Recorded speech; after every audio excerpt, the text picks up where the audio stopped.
Aujourd'hui, le Portugal, c'est le pays où il fait bon vivre en Europe. Il y a énormément de gens avec du gros pouvoir d'achat. J'ai vu ce que c'était des gens friqués à acheter des baraques à millions d'euros. C'est bien pour l'économie du pays, mais c'est pas bien pour les gens qui y vivent, ou quand tu vois des gens qui étaient dans la périphérie de Lisbonne et qui doivent quasiment presque sortir de la région parce que leur bien immobilier, il est devenu trop cher à la location tous les mois. Donc ma volonté, c'était de aider les gens à sortir la tête de l'eau et bien évidemment de savoir comment utiliser le peu de ce qu'ils avaient pour l'investir. Il y a une vraie sincérité à aider mon peuple, parce que c'est aussi mon peuple, à mieux vivre et à utiliser de la façon la plus stratégique le peu d'argent qu'ils ont actuellement. Ce que je dis souvent en portugais, c'est arrêter de survivre et de commencer à vivre. Salut Mika, comment tu vas? Ça va et toi? Ça va, super, merci. Écoute, je suis super content de te retrouver sur la chaîne aujourd'hui parce que tu es quelqu'un de mon cercle proche, on est amis depuis plusieurs années. Tu as un parcours qui est assez intéressant, il y a pas mal de personnes qui vont peut-être te reconnaître parce que tu es connu sur un certain marché, on va avoir le temps de développer tout ça dans l'interview. Mais je pense qu'il y aura aussi beaucoup de personnes en France qui ne te connaissent pas, donc pour celle-là, est-ce que tu peux te présenter rapidement? Qui est Mickaël? Qu'est-ce que tu fais? D'où tu viens? Et raconte-nous un petit peu ton parcours. Ok, bah merci à toi de m'avoir invité ici sur la chaîne. Ça fait un moment qu'on en parlait et on procrastinait un petit peu l'exercice. Donc j'espère qu'on va produire un bel interview. Alors en quelques mots, Mickaël, 26 ans. Ça fait 3 ans et demi que j'habite maintenant à Malte. Double casquette. Une première en tant qu'entrepreneur dans l'e-com. Donc j'ai 2 gros sites actuellement. Un sur le marché français, un sur le marché US. Et la deuxième casquette qui est tout simplement une conséquence de la première. C'est à partir du moment où tu commences à faire de l'argent dans les coms, la casquette investisseur apparaît et il faut que tu saches concrètement qu'est-ce que tu vas faire avec ton argent. Si tu es dans le kiff total et tu dépenses tout ce qui arrive, ou si tu l'investis intelligemment pour potentiellement protéger un peu ton avenir et surtout créer ta retraite. Quand tu choisis le mode de vie qu'on a choisi, il faut penser à ça et le plus rapidement possible. Et aussi plus récemment, et tu l'as un petit peu introduit déjà, une casquette d'infopreneur, mais sur le marché lusophone. Donc tout simplement, le marché lusophone, c'est les gens qui parlent portugais sur Terre, principalement le Portugal et toute la diaspora, donc la Suisse, le Luxembourg, la France. J'imagine que certains Portugais parlant français seront aujourd'hui en train de regarder cette vidéo. Donc c'est d'eux dont je parle. Et voilà, grossièrement, c'est ça. J'apprends aux Portugais à correctement gérer leurs sous et l'investir de la façon la plus optimale possible dans le monde de la crypto. Ok, bah super, merci beaucoup. On va revenir un peu sur toute la partie de ce que tu fais en ce moment actuellement sur le marché portugais, mais avant ça, tu as dit du coup que tu as fait tes premiers pas d'entrepreneuriat avec le e-commerce. C'est ça. Pourquoi avoir choisi le e-commerce? Dans quelles circonstances? Est-ce que tu t'es lancé tout seul? À quelle année? Comment tu es arrivé à te dire je veux faire du e-commerce pour commencer? Ok, alors moi ça s'est fait par hasard. Donc il faut savoir que je suis arrivé à Malte sans business, ce qui est, je pense, pas le cas. Je pense que tu dois être un des seuls qui a fait ce choix-là. En tout cas, le pourcentage est très petit. Donc, pour vous situer un petit peu, on est en 2019. Je suis à la fin de mes études en école de commerce. J'ai fait les 2 dernières années en alternance. Donc, j'avais déjà goûté au monde du travail. J'ai fait 2 superbes expériences. Pour le coup, rien à dire. J'ai pas été dégoûté du monde de l'entreprise. J'ai fait une première année chez Shell, donc le pétrolier, et une seconde chez PSA, constructeur automobile. Les 2 se sont super bien passés, il n'y a aucun souci à ce niveau-là. Le hasard des choses a fait que à la salle de sport à laquelle j'allais à cette époque-là, j'ai retrouvé un ami d'enfance avec qui on était au collège ensemble. On s'est perdu de vue pendant plus de 10 ans et on s'est retrouvés à ce moment-là par pur hasard. Lui faisait du e-commerce à ce moment-là, il était dans le e-com Facebook Ads. Donc en dropshipping. C'est ça, on est en 2019 à ce moment-là. Ok. Donc ça marchait plutôt très fort pour lui et il commençait tout naturellement à se poser les questions qui étaient de est-ce que je reste, est-ce que je pars, et Malte était sur la liste. Donc on a commencé un petit peu à parler de nos vies respectives, lui de son projet de potentiellement partir. J'ai compris qu'il cherchait quelqu'un avec qui potentiellement partir. Moi, j'avais de l'argent de côté. J'étais pas du tout fermé à l'entrepreneuriat parce que voilà, j'ai fait les trucs que tout le monde a fait, hein, vendre des cartes Pokémon, voilà, se faire de l'argent de poche comme ça. Donc voilà, j'étais pas allergique au monde de l'entrepreneuriat et j'étais pas forcément pour une vie de salarié à ce moment-là. Du coup, j'étais un peu ouvert à tout. On a discuté, on a échangé, on est venu une première fois au mois de mai de la même année du coup, Donc là, on est encore en études tous les deux, on est sur la fin de nos alternances. Et voilà, on se dit, on finit nos alternances, donc l'école ça finit en juin, mi-juin, quelque chose comme ça, et septembre, pendant la période d'été, on travaille, on commence à préparer le projet, et sur septembre, on s'en va, on part à Malte. Donc nous, on est arrivé ici octobre 2019 pour être très précis, et voilà, ça s'est fait comme ça. On n'a pas fait du e-com tout de suite, on a mixé nos compétences de l'époque. Donc lui, il était à fond dans le digital, moi pas du tout. Comme je vous l'ai dit, j'ai fait des études pour du gros commerce. Donc à chaque fois, j'oublie le terme en français, mais c'est pour faire du business. Business physique. Voilà, c'est du gros B2B, quoi. Ouais. Voilà, pièces de voiture, pétrole, les conneries comme ça. C'est ce dans quoi j'avais été formé. Et j'avais des compétences dans l'investissement sportif, ce que vulgairement les gens appellent les paris sportifs. J'étais spécialisé dans le rugby pendant plus de 6 ans, presque 7 ans. Je pariais uniquement sur ça et je faisais de l'argent avec ça. Donc le début de mon patrimoine, je l'ai construit avec ça. C'est ce qui m'a permis d'avoir un petit matelas de sécurité pour pouvoir venir à Malte sans avoir la cour de cou et pouvoir me laisser le temps de créer quelque chose et surtout de démarrer ma première aventure, parce que je ne l'avais jamais fait auparavant. Donc sur le papier, c'était le plan. Créer ce qui marchait très bien à ce moment-là en France, c'est-à-dire les business d'abonnement pour le pari sportif. Tout le monde sait à quel point ça marchait autour de 2018, 2019, 2020. Donc nous, on a décidé de faire la même chose, mais de le faire au Portugal. Donc le fait que je parle plusieurs langues couramment, on s'est dit voilà, autant pas faire la même chose que tout le monde en France, aller sur un marché qui connaît absolument pas encore ça. On vient avec notre beau lifestyle, ce marketing un petit peu waouh, où voilà, Malte c'est la terre du jeu et tout le monde le sait, donc on peut faire un joli storytelling autour de tout ça, personal branding présent et tout ce qui va avec, et le faire tout simplement en portugais et être en avance, en fait, au lieu d'être un parmi tant d'autres en France, tout simplement être parmi les meilleurs au Portugal, et c'est ce qui a fini par arriver. Bah c'est vrai que nous, quand on s'est rencontrés, je me rappelle que tu me parlais un petit peu de ça et je m'étais dit, ouais, c'est bizarre, enfin, c'est étonnant de rencontrer quelqu'un qui parle français, qui a un business au Portugal. Je me suis dit, c'est assez inspirant, tu vois, t'as pas fait comme tout le monde à te restreindre à ton marché, t'as utilisé une compétence que t'avais qui était une deuxième langue, mais pas l'anglais, parce que tout le monde parle plus ou moins anglais, mais tu parlais portugais, tout le monde ne parle pas portugais en France. C'est ça, donc, la réflexion je pense que t'as bien fait pour le coup. C'est la réflexion de l'époque, c'est voilà, comment exploiter au maximum cette skills, hein, et en faire et avoir de l'avance, en fait. C'était ça l'idée, c'était essayer d'être pionnier dans ce business là et c'était possible, en fait. Sur le papier, il y avait pas grand monde, il n'y avait pas de grande concurrence, et ceux qui pouvaient être potentiellement nos concurrents, ils pariaient pas du tout sur les mêmes sports que nous, donc nous on touchait que au rugby, donc on avait une vraie histoire marketing à raconter. Et puis il y avait le lifestyle maltais, ce qui changeait énormément de choses. T'es beaucoup plus crédible quand tu t'imposes. Voilà, c'est ce que j'avais l'habitude de leur dire, c'est voilà, quand t'es un bon joueur de foot, généralement tu vas en Liga, en Première Ligue, etc. Et bah, quand t'es un bon parieur ou dit parieur professionnel, bah, tu vas en Ligue des Champions. Et la Ligue des Champions pour les parieurs, c'est ici, parce que c'est ici que sont les meilleurs bookmakers, c'est ici que tout se passe. Donc il y avait un beau marketing à faire, et c'est ce qu'on a fait. En parallèle de tout ça, et très naturellement, on a commencé à rencontrer des gens qui étaient dans le e-com, parce que c'est ce qui se faisait beaucoup à Malte, et on s'est très vite familiarisé avec l'univers du SEO dans un premier temps. Donc en parallèle de ce business-là, on a créé notre premier site internet avec un mix de toutes les formes d'acquérir du trafic, hein, le SEO, le Google Ads. Les fondations sont SEO, mais on n'est pas resté tête baissée, on fait que du SEO, tu vois. Donc surtout que Lucas, donc c'est le nom de mon associé, avait de très grosses compétences dans Facebook Ads, et ça a énormément aidé au lancement du site, parce que bah, tu fais passer beaucoup de trafic sur les fiches produits, et les fiches produits rankent beaucoup plus rapidement. Et voilà, c'est un mix de tous les vecteurs de trafic qu'on a utilisé pour avoir aujourd'hui un site comme on a. Après, on l'a tout simplement dupliqué sur le marché américain sous une autre marque. À l'époque, la réflexion qu'on avait eue, c'est si jamais un jour on arrive à vendre, bah, c'est plus simple de vendre des trucs plus petits que des trucs très très gros. Donc c'est comme ça qu'on a fait ce choix-là.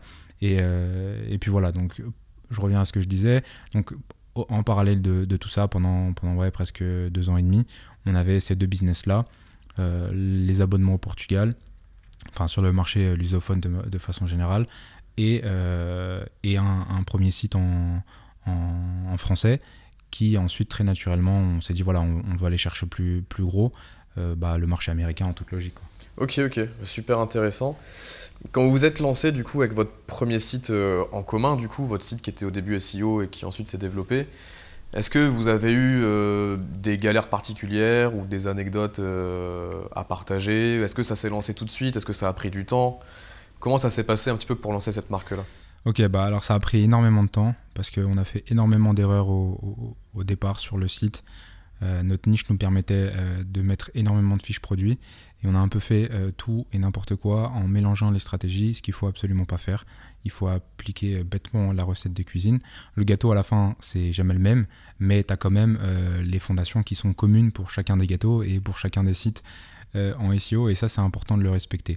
Donc nous on a eu un petit peu de mal à faire ça au départ parce qu'on écoutait A, on écoutait B, on écoutait C, et au final on a pris du retard. Donc avant de commencer à faire de l'argent avec le site en SEO, il y a quand même eu 7 mois. Okay, donc quelqu'un qui n'a pas de business en parallèle ou qui n'a pas de trésor, il aurait abandonné. Et plein de gens, tu t'en souviens, on allait à la salle de sport, on se voyait, on parlait de ça décolle pas, qu'est-ce qu'on fait, etc. Et plein de gens nous disaient, changez de niche ou faites autre chose. Et nous, on était assez persuadés du truc, sachant qu'il y avait cet énorme potentiel que tu connais pour tout ce qui est création de produits derrière, avec le POD et tout ça. Donc nous, on avait quand même cette vision-là pour le projet, démarrer avec énormément de produits AliExpress, puis petit à petit dériver vers du POD, ce qui est aujourd'hui le cas où on est propriétaire de ce qu'on vend. Donc en fait, nous sommes les créateurs des produits qu'on vend. Il y a certes encore un petit pourcentage qui est sur le site qui sont des produits AliExpress qu'on n'enlève pas parce que ils marchent très bien et on ne veut pas s'en débarrasser. Mais l'ADN global du site internet est celle de notre marque. Donc c'est top. C'est ça qu'on cherchait à faire, sauf que ça a pris énormément de temps et on aurait pu abandonner 10 fois sur le chemin, surtout si on n'avait pas eu le dos assez large, je parle ici de trésor tout simplement, pour assumer tout ce qu'il y avait autour, mais comme on avait un business en parallèle, on gagnait un peu d'argent, etc. Donc c'est ça qui s'est fait. Et après voilà, le mix, la mayonnaise on va dire, elle a prise parce qu'on a mélangé tous les vecteurs de trafic. C'est là où vraiment ça a déclenché, c'est quand on a commencé à se dire vas-y, on fait pas que du SEO, on commence à faire du Google Ads. C'est là aussi où on t'a rencontré, donc tu nous as beaucoup aidé pour la partie Google Shopping, c'était les débuts de Google Shopping.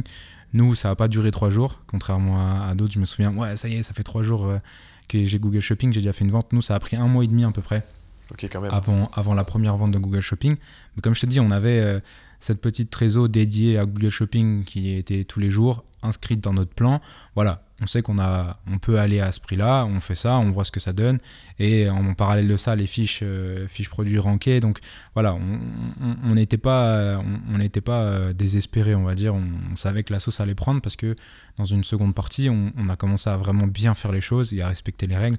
Et ça s'est vu, on a commencé à avoir des résultats à partir du moment où on a appliqué ce qu'il fallait être appliqué. Ok, moi j'ai une question, c'est pendant cette période, tu vois, de 1 mois et demi où tu disais que vous avez mis du temps à avoir des résultats, vous êtes chez break-even avec Google Ads, vous êtes chez en perte? Comment ça se passait pendant cette période? Légère perte. Légère perte. Mais malgré tout, vous continuez à dépenser du budget parce que vous saviez que c'était positif pour la boutique, j'imagine. C'est ça, parce qu'on savait que, en fait, on avait une réflexion qui était assez simple. Alors, elle est peut-être fausse, mais je considère que ce que je vais te dire là a du sens, en tout cas dans ma tête. C'est que si tu fais venir du monde sur la fiche produit, tu l'aideras à la ranker. Même si ton SEO est de moins bonne qualité que ton concurrent, le fait que Google comprenne qu'il y a énormément de gens qui se pointent sur cette fiche-là de par du trafic payant, naturellement, ta fiche produit, en tout cas selon nous, et notre site en est la preuve, elle rankera plus vite. On a des concurrents, en tout cas au début, maintenant c'est fini, mais au début qui avaient des bien meilleurs SEO fiches produits, mais ils n'avaient pas le reste. Quand nous, on faisait venir peut-être 200 ou 300 personnes sur la fiche produit en question par jour, c'est sûr qu'à la fin du mois, la fiche produit, elle n'a pas le même nombre de visiteurs mensuels et il y a un écart qui va se creuser sur le ranking. En tout cas, c'est la réflexion que je me suis faite avec Lucas et je pense qu'elle n'est pas impertinente, quoi. Ouais, donc pas de secret, quoi. C'est de l'huile de coude, on continue à donner de la data. C'est ça. Voilà, ces stratégies, on donne de la data à la machine. Si le travail est bien fait, il finira par nous valoriser. Ouais. Puis j'imagine que pendant cette durée-là, donc de 1 mois et demi où vous étiez un petit peu en perte sur Google Ads, il y avait aussi, vous continuez à bosser, j'imagine, le SEO, peut-être le blog, les backlinks. Pendant encore aujourd'hui, on met des produits tous les jours. 2 ans et demi après, quoi. C'est ça. Toujours. Il y a des collections qui sortent tous les mois. C'est l'avantage de notre business actuel. Donc on faisait tout ce qu'il fallait, être fait. Les blogs, les fiches produits en masse, de qualité, pas juste en masse. Et puis voilà, après on se montrait patient et au final on a bien fait, quoi. Ok, c'est top. Donc là, la boutique, elle tourne depuis maintenant plus de 2 ans et demi. Ça. Donc déjà, félicitations, c'est Merci. déjà un beau parcours. Vous êtes passé sur le marché américain en plus. Est-ce qu'il y a eu des nouveaux challenges avec ce marché américain ou est-ce que c'est les mêmes méthodes qu'appliquées en France? Est-ce qu'il y a des différences? Sans rentrer trop dans les détails pour pas donner trop d'informations, en fait, tu parles pas de la même façon un Américain ou un Français. Il n'est pas habitué à avoir le même marketing. Donc, c'est surtout le message qui va changer. Et en tout cas, au début du site, dans notre cas, vu qu'on n'a pas fait deux choses différentes, on a repris ce qu'on avait fait et qui marchait en France et on a voulu le retranscrire aux USA. Donc, en fait, on s'est juste posé, on s'est dit, voilà, quels sont les produits chez nous à l'heure actuelle déjà existants qui seraient les plus pertinents à mettre sous les yeux d'un Américain. Et c'est comme ça qu'on a commencé. Et après, voilà, petit à petit, tu rajoutes des collections qui sont plus pertinentes pour eux et qui, par exemple, en France, ne se vendraient pas, etc., etc. Après, tu te bases sur les volumes de recherche. Enfin, c'est assez simple à savoir qu'est-ce qui plaît à un Français, qu'est-ce qui plaît à un Américain, qu'est-ce qui lui plaît moins, qu'est-ce qui lui plaît plus. Enfin, c'est ça la réflexion qu'on a eue. Ok, bah super. Du coup, pour revenir un petit peu sur les débuts, donc tu m'as dit que tu étais associé donc, avec Lucas, que tu as présenté rapidement. Tu vois, moi en général, je dis toujours à ma communauté, ne vous associez pas sur vos premiers business, partez en solopreneur, créez vos premiers milliers d'euros par mois tout seul avec vos business, et par la suite, pourquoi pas s'associer pour aller plus loin, etc. Pourquoi t'être associé? Tu y as déjà un petit peu répondu, et quel est vraiment ton avis là-dessus? Ok, donc moi je vais être nuancé sur la question, mais comme tu le sais, vu que je suis associé à quelqu'un et sur absolument tous mes business, mon avis va plutôt être favorable à l'association. En fait, il va dépendre plus de ta personnalité et de la vision du building que tu veux construire. Je m'explique. Si ton objectif, c'est juste sortir du système dans lequel tu es actuellement et que tu veux gagner, comme tu l'as dit, tes premiers milliers d'euros par mois et être ce qu'on appelle indépendant financièrement, voilà, c'est toi qui sais combien tu fais rentrer à la fin du mois, peu importe le business model, que ce soit du freelance, du drop, d'une agence, enfin tu te débrouilles, mais en gros tu fais tes 2, 3, 4, 5K par mois et ça te va, bah dans ce cas-là, oui, sois solopreneur. Maintenant, si tu veux construire un vrai building, c'est-à-dire une vraie marque, un vrai business, potentiellement derrière, maintenant comme nous avec l'infoproduit, etc., en fait, tu as besoin, selon moi, d'avoir plusieurs sharks avec toi. C'est-à-dire que toi, tu peux être shark, mais si tu as plusieurs shark avec toi, en fait, tu iras plus loin, plus vite. En tout cas, c'est ma philosophie à moi et ma définition à moi de l'association. C'est si tu arrives à dire oui au fait que tu ailles plus loin, plus vite, bah, l'association est pertinente. Et si j'ai un conseil à donner, et c'est l'erreur que beaucoup de gens font au départ, c'est qu'ils s'associent avec des amis ou des meilleurs amis ou des copines ou je sais pas quoi.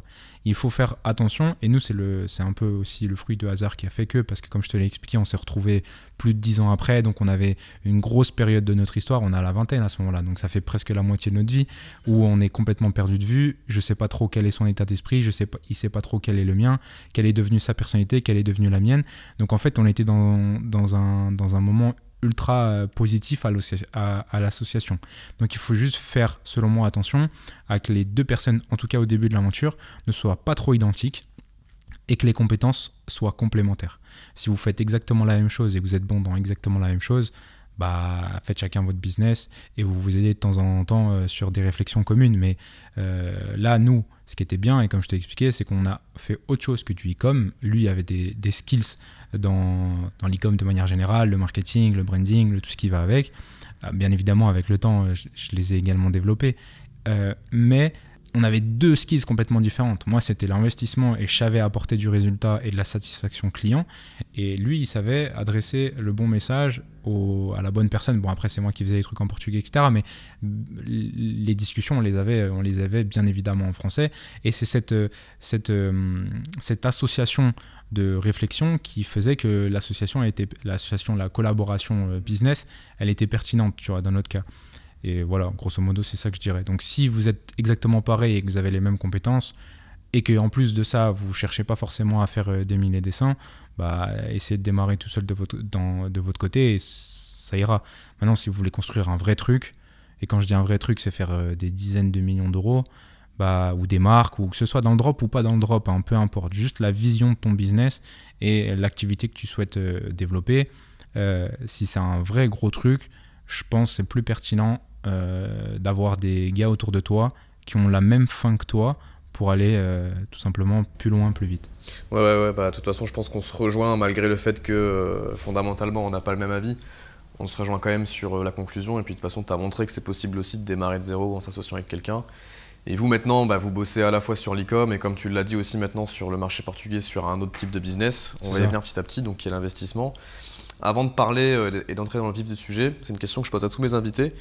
Quelle est ta vision de l'investissement ? Est-ce que tu es plutôt quelqu'un qui va être, que je pourrais qualifier d'épicurien, qui va profiter du moment présent, qui va vouloir se faire plaisir, qui va vouloir dépenser son argent ? Ou est-ce que tu vas plutôt être quelqu'un qui va être dans la réserve, qui va penser au futur, qui va constamment vouloir garder le plus d'argent pour l'investir, etc. Tu es plutôt dans quelle dynamique ? Encore une fois, je suis nuancé, c'est pas blanc ou noir, je dirais que c'est gris. Je fais tout simplement aucun achat stupide, mais je vais pas pour autant me priver. On va dire que les petits vices que je peux avoir, c'est manger, et on le fait souvent ensemble, fumer un bon cigare, manger une belle pièce de viande, pas être là à regarder les premiers prix, pareil pour le vin. Enfin, c'est plutôt là où je vais avoir la notion d'épicurien, tu vois, dans ces moments-là. Mais je vais faire aucun achat stupide, pas de t-shirt avec des gros logos qui servent à rien, qui sont imprimés en Ouzbékistan. Je fais aucun achat de ce style-là, ou je sais pas, des boîtes de nuit à 2000 € juste pour impressionner la galerie. Voilà, j'ai passé l'âge, et même je crois ne jamais avoir cette attitude-là, et je l'aurai jamais. Donc pour faire assez simple, en gros il y a 3 catégories, et je pense que c'est ces 3 catégories qui sont communes à tous les gens qui pensent de la même façon que moi. Une première partie en cash, et quand je dis en cash, c'est tout simplement disponible, donc sur différents comptes en banque, avec si possible plusieurs devises, okay, comme on l'a vu là en 2022, quand tu vois que la paire euro-dollar se déséquilibre de 20%, tu comprends la pertinence de ne pas forcément être surexposé à une des deux devises, et peu importe dans quel sens, hein, même avoir un peu de franc suisse ou de la livre, ça c'est aussi un peu pertinent, tu vois.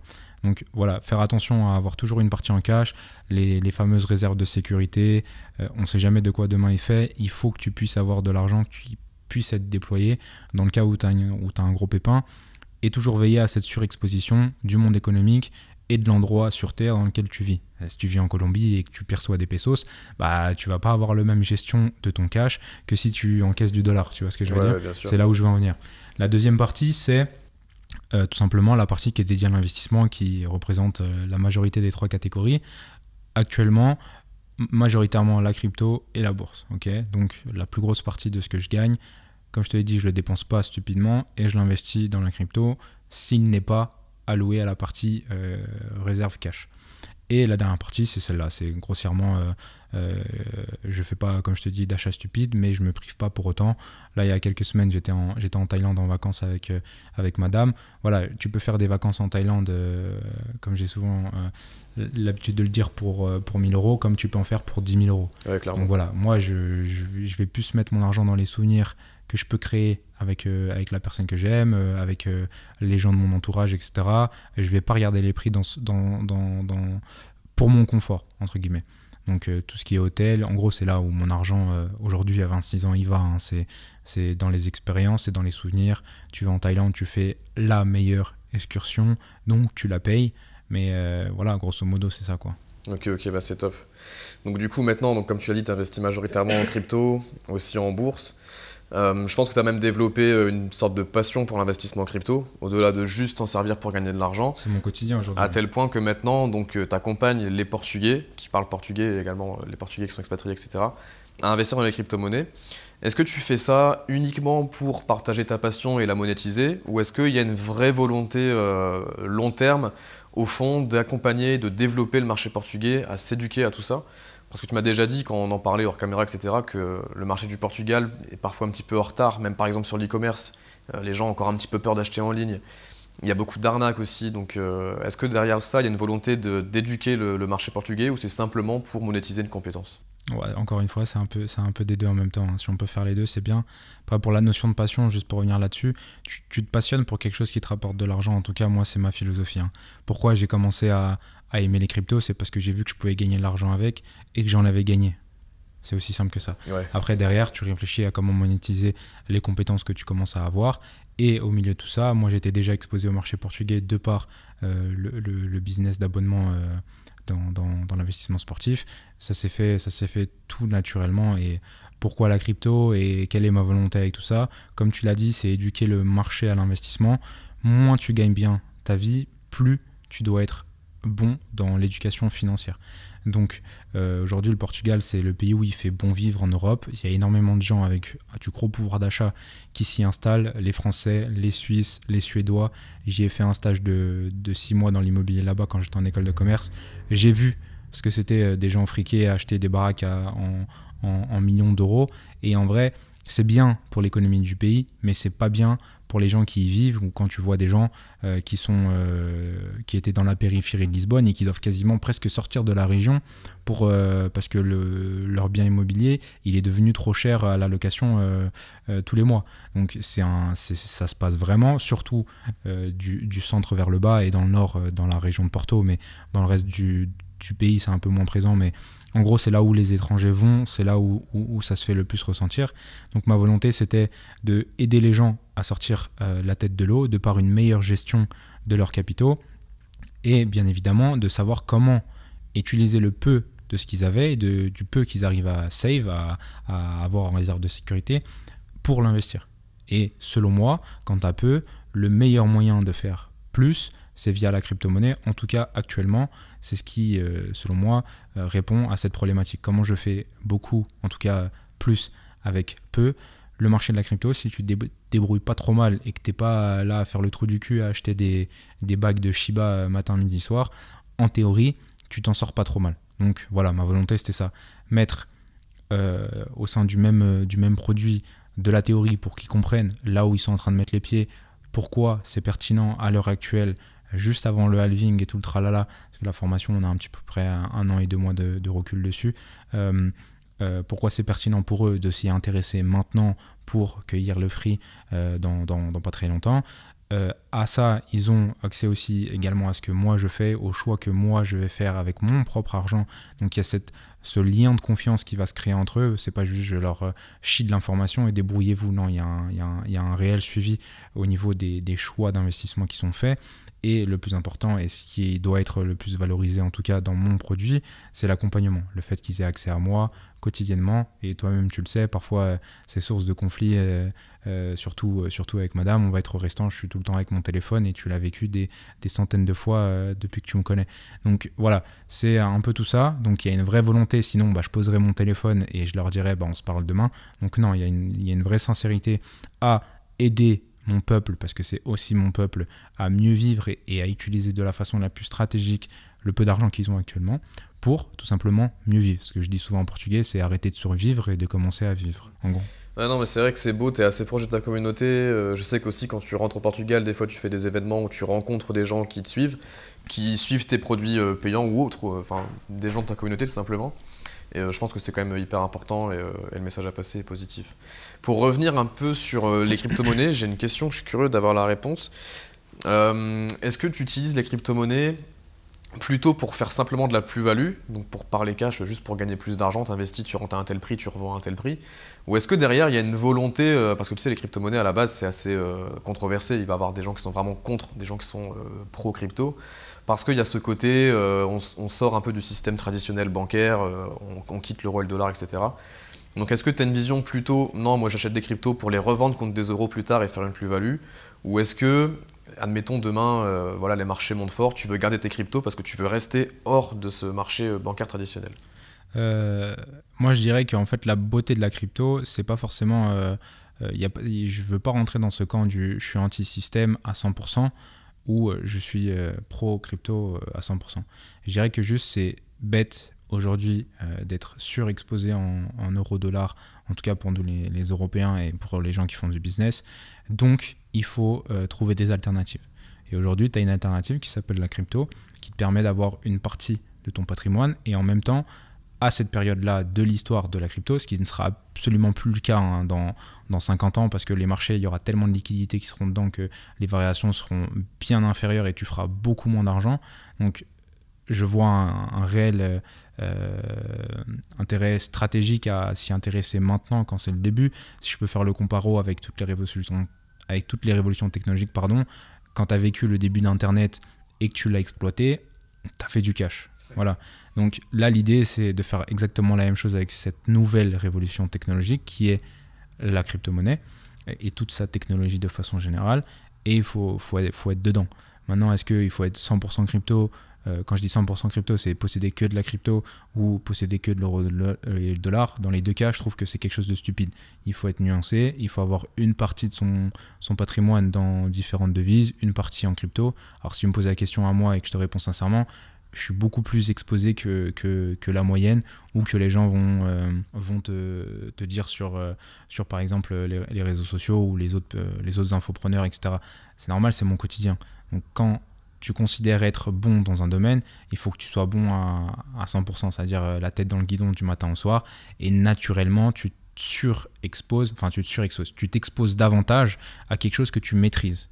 Et dans mon cas, c'est la crypto, donc je m'expose plus que la moyenne dans les cryptos. Un gars qui va être chaud patate dans l'immobilier, tu vas lui parler de crypto, il va dire « T'es fou toi, moi j'achète un appartement, je vais faire beaucoup plus d'argent ».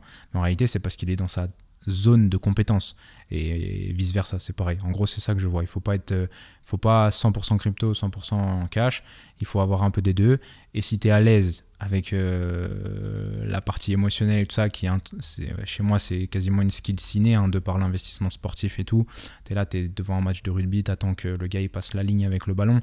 Enfin, c'est des trucs que tu apprends à développer et que je pense être au-dessus de la moyenne par rapport à cette charge-là émotionnelle. Donc quand tu vois le marché qui fait du -20, je vais pas surréagir, je sais quand j'ai mis mes billes, je sais pourquoi j'ai mis mes billes, et c'est comme ça, c'est le jeu, tu vois. Ok. Tu as évoqué l'immobilier rapidement dans ta réponse. Ouais.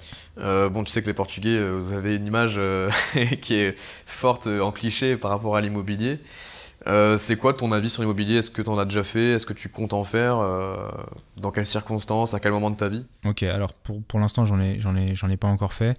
La principale raison, c'est que, comme tu l'as dit, de par le cliché, l'environnement dans lequel j'ai grandi, les résultats que j'ai vus, que les gens ont eu autour de moi, il y a quand même un point commun à tous ces gens-là, c'est qu'ils sont là du matin au soir. C'est-à-dire que quand tu décides de mettre des billes dans l'immobilier, généralement tu mets des grosses billes. En tout cas, quand tu cherches à faire de la plus-value. Quand tu es dans l'immobilier pour de la protection de capital, ce qui, à l'heure actuelle de ma vie, à 26 ans, ne m'intéresse absolument pas, être là et me dire, voilà, j'achète un truc, je sais, sans faire trop d'erreurs, que dans 20 ans, il sera plus cher et j'aurai fait une plus-value, je pourrais le faire aujourd'hui. Mais est-ce que ça m'intéresse? Non. Moi, si demain je fais de l'immobilier, c'est-à-dire à court terme, à horizon 5-10 ans, ça sera plus en tant que nouvelle activité, nouveau business, et j'accepterai de me créer tout simplement un nouveau métier et de dédier du temps et de l'énergie à ça. Et bien évidemment, j'aurai encore un avantage concurrentiel de par mes origines et de par mon cercle, mes connaissances tout simplement. Ouais, tout ce qui est les culbutes d'artisans, le gars oui je sais faire, et qui te fait un devis ultra serré, et que derrière il casse une cloison et qu'il voit qu'il a 4000 € de travaux derrière et qu'il te les surfacture derrière et que ça ne matche pas dans ton budget parce que tu n'as pas le crédit, parce que tu n'as pas ci, que tu n'as pas ça. Ça, c'est des réalités aujourd'hui de l'investissement dans l'immobilier dont personne te parle, et il faut en avoir conscience. Okay, donc moi, le jour où je fais de l'immobilier, je le fais comme ça, c'est-à-dire ce qu'on appelle, je crois, tu marchandes bien, j'achète abîmé, quasi ruiné, et t'en fais un endroit qui a de la valeur aux yeux des gens, tout ce qui est décoration, tout ça, enfin voilà, des trucs où je sais qu'il y aura cette petite touche dans laquelle je pourrais faire que le bien plaise, tu vois, comme quand tu regardes des annonces de voitures, il y a toujours cette voiture où tu te dis putain, l'annonce elle est parfaite. Et bah dans l'immobilier, c'est quasiment pareil. Il y a plein d'annonces, tu dis ouais bon, il est au prix du marché, mais il va y avoir un truc. Et généralement, dans l'immobilier, c'est la déco. Il va y avoir la déco, etc. Tu dis, ah, celui-là, il est peut-être un peu plus cher par rapport au marché, mais il fait la diff. Et l'exemple concret, c'est l'appartement dans lequel je suis ici à Malte. Il est plus cher que la moyenne, mais en termes de décoration, il n'y a pas à Malte. Tu vois, il est ultra contemporain, et c'est ce qui a fait qu'on était prêt à payer un petit peu plus, mais pour avoir ce petit truc en plus que cet appartement avait. Donc voilà, grossièrement, pour répondre à ta question, si demain je fais de l'immobilier, c'est plus dans ce qu'on appelle le marchand de biens, acheter pour revendre avec une plus-value sur quelques mois ou quand tu es très mauvais sur une année, 2 années, quoi. Ouais, donc si tu fais de l'immobilier, c'est vraiment pour t'investir dedans, apporter ta plus-value sur la rénovation, etc. C'est ça. Ça t'intéresse pas de faire du clé en main ou d'acheter sur plan ou d'aller dans des marchés, tu sais, comme Dubaï, le marché immobilier il est en train de grossir, on entend parler de l'Estonie, de Budapest, etc.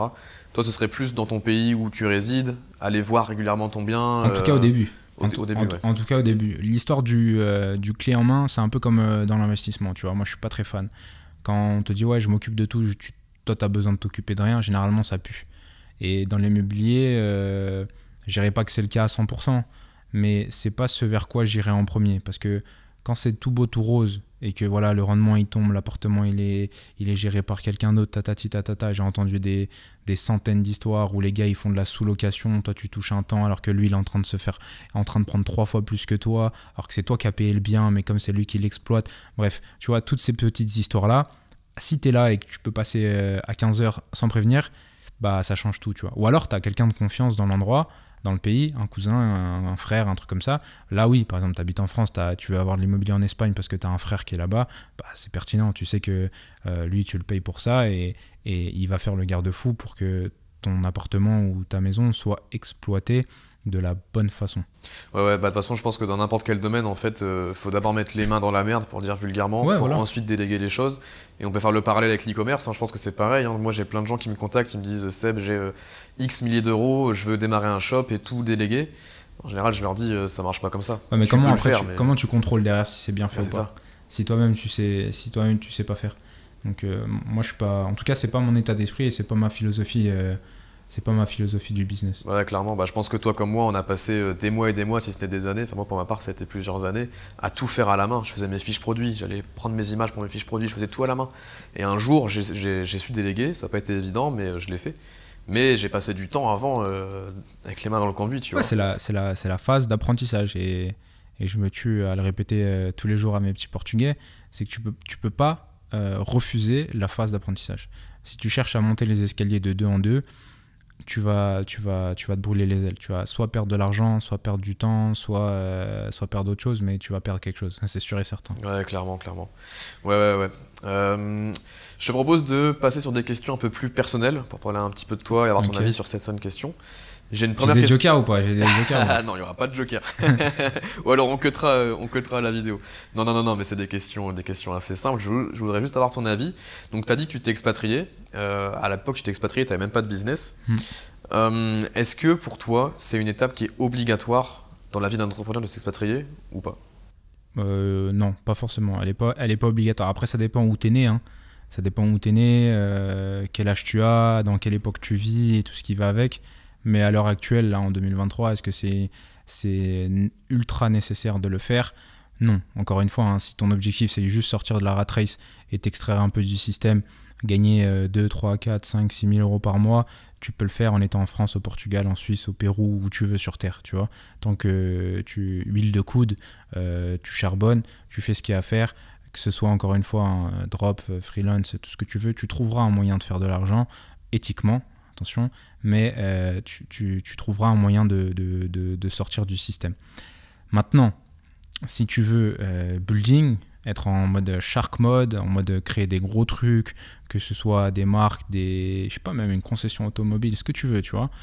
L'expatriation, elle peut être pertinente parce que pour moi, elle est responsable d'une croissance plus rapide. C'est quasiment un 100%. Hein. Quand je regarde autour de moi, c'est très rare que le gars qui ait fait le move de l'expatriation, attention, au bon moment, hein, parce qu'il y a aussi une histoire de timing, comme dans tout, comme dans l'investissement, comme dans les relations amoureuses, comme dans tout, le timing c'est super important, mais quand tu fais le move au bon moment, généralement ça se passe bien pour toi, ok? Donc je dirais que voilà, c'est une question d'état d'esprit. Si tu veux être bien, bon, tu peux le faire je pense, en tout cas c'est mon avis, que tu peux le faire de n'importe où sur Terre. Si tu veux être bien, et construire un vrai truc, réfléchir à d'autres types de business, tu vois, l'exit, bon, même si on dit qu'il ne faut pas réfléchir à l'exit quand tu crées un business, etc., mais quand tu cherches à faire gros, je pense que l'expatriation, c'est pertinent, tu vois, rien que d'un point de vue déjà fiscalité et tout ce qui va avec, tu vas plus vite, tu vas beaucoup plus vite. Ouais, je suis d'accord avec toi. Sans entrer dans les détails de ta vie privée, tu vis en couple, du coup, depuis plusieurs années maintenant. Ouais. Comment ça se passe une expatriation quand on vit en couple et que son partenaire ne veut ou ne peut pas forcément suivre au départ? Toi, c'est quelque chose que tu as dû affronter comme épreuve. Comment ça se passe et comment ça se gère et est-ce que c'est possible? Alors, est-ce que c'est possible? Oui, j'en suis la preuve vivante. On est 4 ans plus tard et je suis toujours avec la même personne et je compte faire ma vie avec cette personne, donc ça va pas bouger. La beauté des choses fait ça y est, c'est bientôt fini là. Dans quelques semaines, on se retrouve officiellement, en tout cas ici dans un premier temps à Malte et après on verra pour plus tard. Mais en tout cas, ça sera ici un petit peu à Malte. Donc oui, c'est possible et j'espère qu'on ne m'en voudra pas de dire ce que je vais dire là, mais c'est un peu comme dans le business, ok? Si tu construis ta relation amoureuse sans plan, s'il n'y a pas de vision, s'il n'y a pas tout ça, tu vas droit dans le mur si tu penses à t'expatrier, en tout cas dans un premier temps, sans la personne. Parce que toi, tu vas être, si je peux imaginer la chose, tu vas être fil de gauche, plein phare à 280, elle sera à droite à 90 dans sa Fiat Punto. Il va y avoir, très logiquement et mathématiquement, psychologiquement, utilise tous les mots que tu veux sur Terre, un écart en termes d'envie qui va se faire. Et en termes d'état d'esprit aussi, tu vois. Donc si tu surveilles pas et que tu n'anticipes pas cette problématique d'envie et d'état d'esprit, bah, la logique des choses va faire que le temps va pas t'aider. Donc en fait, il y a un tel écart qui va se creuser que ça va se faire naturellement. Vous allez juste plus dans la même direction et vous allez vous séparer. Donc et je pense que j'anticipe la question, enfin là où tu veux en venir, s'il y a un conseil et un mode d'emploi que je pourrais donner aux gens qui sont dans ce cas de figure-là, c'est tout simplement dans un premier temps d'arriver devant cette personne, que ce soit fille ou garçon, que ce soit fille ou garçon, peu importe, hein, une femme aussi peut être entrepreneuse et vice versa, donc c'est bon pour les deux. C'est arriver devant la personne en question avec un plan. Okay, il faut que tu lui présentes un plan d'action. Voilà, à horizon 3 ans, moi je vais faire ça, dans tel ordre. Et pour arriver à cet endroit-là, j'ai besoin de faire ça. Et l'expatriation dans ce plan d'action devient pertinente parce que ça. Et surtout, le deuxième point de ce plan d'action-là, c'est l'inclure dans ton plan d'action. Si elle voit qu'en fait, tu es en train de préparer ta vie et qu'elle fait pas trop partie du projet ou qu'elle s'identifie pas trop à ce plan d'action, tu vas créer une résistance et une froideur et elle va pas être trop chaud pour soit te suivre, soit accepter dans un premier temps la distance de la relation et vous allez vous perdre. Donc voilà, la première chose, c'est ne dis pas tu vas t'expatrier comme ça sur un coup de tête. Avant d'avoir la discussion avec la personne, viens armé comme un entretien d'embauche, tu vois. Ta meuf ou ton mec, si tu lui parles sans avoir préparé le dossier, c'est sûr que tu vas te manger une gifle. Donc, enfin une gifle, t'as compris là où je voulais en venir, ouais. Tu vas te manger un nom, quoi. Donc, t'arrives à l'entretien d'embauche avec madame ou monsieur, avec un plan d'action et tu fais en sorte de bien l'inclure dedans. Tu la connais, tu le connais, tu sais quel est son état d'esprit, potentiellement quels sont ses rêves, quels sont les 2-3 projets dont cette personne t'a déjà éventuellement parlé et tu essayes de faire en sorte que ta mayonnaise et son ketchup, ils se mélangent et ça fasse une belle sauce. Tu vois ce que je veux dire? Donc, tu essayes de faire ça.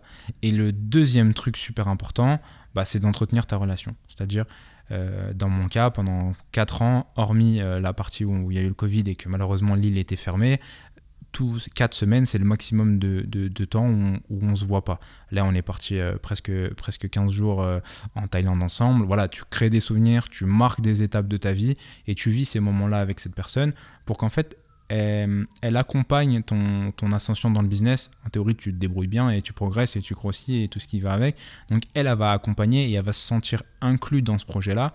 Et même toi, dans ta tête, avec le temps, en fait, tu te dis que c'est une partie de ton projet.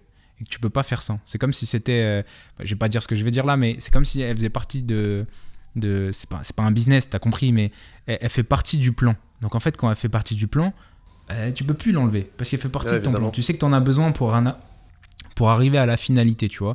Et dans mon cas, tous les trucs que je peux te dire personnellement, ça va être toute la vie de famille, ce que tu veux construire d'un point de vue social ou familial, comme on dit ça, les enfants que tu veux avoir, où tu veux les voir grandir, comment tu veux t'en occuper. bah, il te faut une paire, tu vois. Il te faut soit un homme, soit une femme.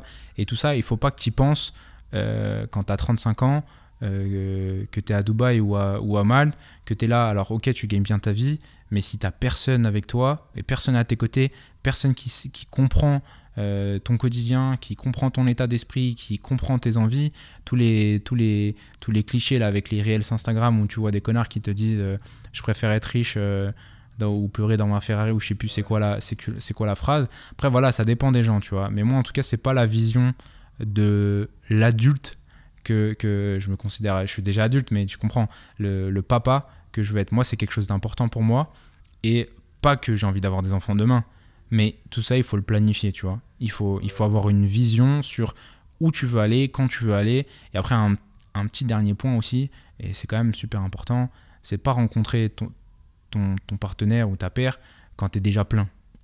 Ouais, ça c'est important aussi, ouais. C'est un vrai sujet. En vrai, c'est important. Connaissance de cause, hein. Je connais des gens qui sont partis à Dubaï, même pas en tant qu'infopreneur, hein, en tant qu'e-commerçant, enfin dans le business en ligne, qui sont partis en tant que VIE, expatriés et tout ça. Ils n'arrivent pas. Ils n'arrivent pas parce que les pairs sont intéressés, en fait. Donc après, c'est peut-être le cas de Dubaï, j'en sais rien si c'est que Dubaï ou pas, mais voilà, il faut faire attention à ça. Construire quelque chose de solide, c'est comme dans le business. Il te faut des fondations solides pour que tu aies une vie solide. Un business solide, il te faut des fondations solides. Et pour la relation amoureuse, c'est pareil. Au début, plan d'action, tu parles avec cette personne, vous vous tapez dans la main. Voilà, un bon plan, elle est inclue dans le plan, il est inclus dans le plan. Et en théorie, tout se passera très bien. Ouais, bah comme tu l'as dit, de toute façon, l'argent c'est hyper important, faudrait être hypocrite de dire l'inverse. Mais d'un point de vue d'accomplissement général, il y a aussi le côté santé, sociale, famille qui rentre en compte, et c'est un tout en fait, quoi. Après, voilà, c'est une question de personnalité, hein. Il y a des gens qui me viennent à l'esprit là, avec qui on a déjà parlé de ça, et qui ont tendance à dire voilà, moi, en vrai, tant que je suis bien, je suis bien. Tu vois, il n'y a pas ce truc-là. Mais je pense qu'il y a un petit peu d'hypocrisie, ou en tout cas, ils n'ont pas encore été... Après, voilà, moi, je suis portugais, ma culture est portugaise, mon état d'esprit est portugais, mon sang est portugais. Donc, j'ai grandi dans une culture qui fait que c'est important d'avoir un socle, un noyau familial ultra fort. Et tu le vois aussi dans l'intensité de mes amitiés. Tu le vois avec Lucas, tu le vois avec toi. Voilà, c'est intense. Dans le bon sens comme dans le mauvais peut-être. Mais voilà, c'est ma vision des choses. En tout cas, c'est comme ça que je le vois. Et j'ai un peu dévié de la question initiale, mais voilà. Ok. Donc du coup, si je résume, s'expatrier au départ sans sa partenaire, c'est possible, mais il faut qu'il y ait une fin en soi de se retrouver au moment à un autre. Disons que l'expatriation, ça va être un levier pour la personne qui a son business, fiscal majoritairement, mais aussi pour faire des rencontres, networker, etc. Mais il y a forcément, au bout d'un moment, dans le plan, un moment où tu vas te retrouver et où tu vas avancer, quoi. C'est ça. Il faut que la personne en question, il ou elle, se sente inclus dans ton projet de vie. Parce que sinon, en fait, elle va avoir tendance à dire mais en fait, je suis une pièce rapprochée, que je sois là ou que je sois pas là. C'est quoi l'influence que j'ai sur le résultat final? Moi, il est vital. Parce qu'il y a toute cette partie de... j'ai besoin de... Moi, c'est mon journal intime, ma copine, tu vois. Si je lui parle pas, il va y avoir un problème, tu vois. Je vais commencer à taper dans les murs. Enfin, je vais pas être bien, tu vois. Elle a un rôle clé dans ma réussite business. Tu vois ce que je veux dire? Et je peux pas le nier. En tout cas, à l'heure actuelle, c'est comme ça, tu vois. Elle joue un rôle vital là-dedans et c'est comme ça que je vois... Après, c'est un peu cliché peut-être, tu vois, mais... ce côté derrière un homme il y a toujours une femme, etc. Même la relation que je vais avoir avec ma mère, des trucs comme ça. Après voilà, c'est peut-être moi qui suis comme ça et d'autres gens ne sont pas comme ça et il faut l'accepter, tu vois. Je dis pas qu'il faut être comme il faut pas penser comme je pense, ou cette personne en question qui est détachée de tout ça pense mal. Elle a peut-être une histoire, une culture différente qui justifierait potentiellement cet état d'esprit, et voilà, je cherche pas à changer les gens. Je dis juste qu'en tout cas pour moi, le curseur sur le partenaire de vie est important. Il joue un rôle important. Business, social, état d'esprit, bien-être mental, tout ce que tu veux. Et surtout, plan d'avenir, tu vois. Ouais, vie de famille. Super intéressant, et je te rejoins là-dessus. Pour parler d'autre chose, bon, tu as passé des steps dans ta vie entre les années d'avant et aujourd'hui. Tu as eu des succès dans pas mal de business, etc. Est-ce qu'il y a encore des choses, est-ce que tu as encore des rêves qui te paraissent loin, qui te paraissent impossibles à l'heure d'aujourd'hui? Parce que tu vois, il y a le mythe sur les réseaux sociaux où on voit les entrepreneurs qui ont réussi, on a l'impression que tout ce qui touche, ça devient de l'or, tu vois. Ils font un business, ça marche, ils font ça, ça marche. Est-ce que toi, aujourd'hui, malgré que tu as eu des succès dans plein de business, il y a des objectifs où tu te sens petit par rapport à ça, tu vois? Ouais, en plus on en a déjà parlé et il n'y a pas très longtemps tous les deux. C'est avec tout ce qui se passe autour de ma personne sur le marché portugais, je prends vraiment énormément de plaisir à essayer de chercher. Alors oui, je vais gagner de l'argent avec les formations, mais je prends énormément de plaisir à voir que j'arrive à impacter ne serait-ce que l'état d'esprit des gens. Quand j'arrive à impacter l'état d'esprit et le portefeuille, je suis au paradis. Donc en vrai, s'il y a quelque chose qui, à l'heure actuelle, à mon niveau, me paraît impossible, parce qu'il faut énormément de fonds, mais qui reste dans un coin de ma tête pour plus tard, c'est un peu le business angel, quoi. C'est-à-dire que j'aimerais, projet ultra communautariste, réunir pour le coup des entrepreneurs qui ne sont pas forcément portugais ou qui ne parlent pas forcément portugais, du style moi, toi, Lucas et compagnie, des gars qui sont chauds, qui ont de la trésor, qui sont prêts à ouvrir une branche bis aux investissements qu'ils possèdent aujourd'hui, qui est mettre de l'argent dans des boîtes au début de leur histoire et potentiellement faire des très très très gros sous parce que tu détiens des parts de leurs capitaux.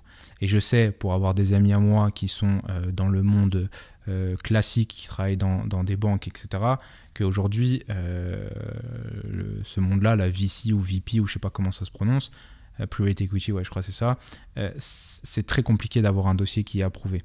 Donc en fait, quand ce petit Portugais qui est aujourd'hui en Suisse, donc qui a l'état d'esprit, qui a le cerveau, qui a le projet pour faire un truc, et je te parle pas de business en ligne, hein, je te parle aussi du physique, des trucs où il y a besoin de lignes industrielles, donc ce dans quoi moi je suis formé à la base, etc., où je sais que ça coûte énormément d'argent et qu'il faut mettre des sous sur la table, bah, tous ces trucs-là, j'aimerais bien qu'il ait un nom qui lui vienne à l'esprit, en mode, attends, moi je suis portugais, je sais qu'il y a un business angel, il est hyper réputé pour aider la communauté portugaise et pas forcément que en portugais, de par justement les gens qui seraient dans le projet, même si voilà, aujourd'hui avec l'anglais tu peux quasiment tout faire.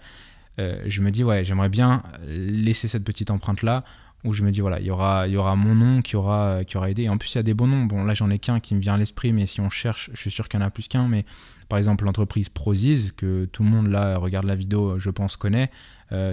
Marché international non, mais en Europe je pense que c'est les numéro 1. C'est une marque de compléments alimentaires pour ceux qui ne savent pas. C'est ça, ouais, marque de compléments alimentaires, et je pense qu'en Europe, en vrai on Google checkera et je pense qu'ils sont les numéros 1 en Europe.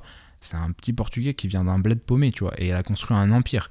Je crois que ça fait 40 ou 50 millions par an depuis. Ouais, bah, y a le YouTuber From Human to God d'ailleurs qui a fait une vidéo, enfin même plusieurs, où il rencontre, il me semble, le PDG ou alors des dirigeants au Portugal, et maintenant il a un lifestyle de ouf, hein. Yacht, Ferrari, non, l'entreprise est ouf. Et moi je me rappelle qu'il y a peut-être 5 ans en arrière, je faisais aussi beaucoup de musculation et un pote m'avait parlé de Prozis, et moi à l'époque je prenais des compléments chez MyProtein, tu vois. Et je crois que maintenant d'ailleurs MyProtein c'est en dessous de Prozis en termes de chiffre d'affaires, etc. Je pense que je me trompe pas en disant que Prozis c'est les numéros 1. On mettra les docs à la vidéo en voilà, on essaiera de prouver ça. Mais ouais, je me rappelle qu'à l'époque j'étais en mode Prozis, je connais pas trop, c'est bizarre. Et en fait, en plus ils sont trop forts, ils vendent même des machines maintenant pour faire à manger et tout. Ils vendent des plats, des meal prep. Enfin, le gars il a de toute façon il fait comme nous on fait. Hein. C'est-à-dire tu regardes ce qui marche aux USA et tu essaies de mettre ton ADN au milieu de tout ça et de le créer dans ton propre produit. Donc en gros ça serait, pour revenir au business angel, ça serait d'avoir plus de gars comme ça. Dont nous y compris, c'est-à-dire avoir des gars qui mettent un nom sur en fait le petit pays qu'on est, tu vois. Ouais, clairement, super intéressant. Bah écoute, je pense qu'on arrive plus ou moins sur la fin. Qu'est-ce que je peux te souhaiter pour les années à venir du coup globalement? La santé avant toute chose, et le reste on va essayer de s'en occuper nous-mêmes. Ça roule. Bah écoute, c'était un plaisir de t'avoir sur la chaîne. J'espère que les auditeurs vont kiffer l'interview. J'espère aussi. Je te dis à la prochaine et plein de bonnes choses. Merci à toi. Ciao frérot.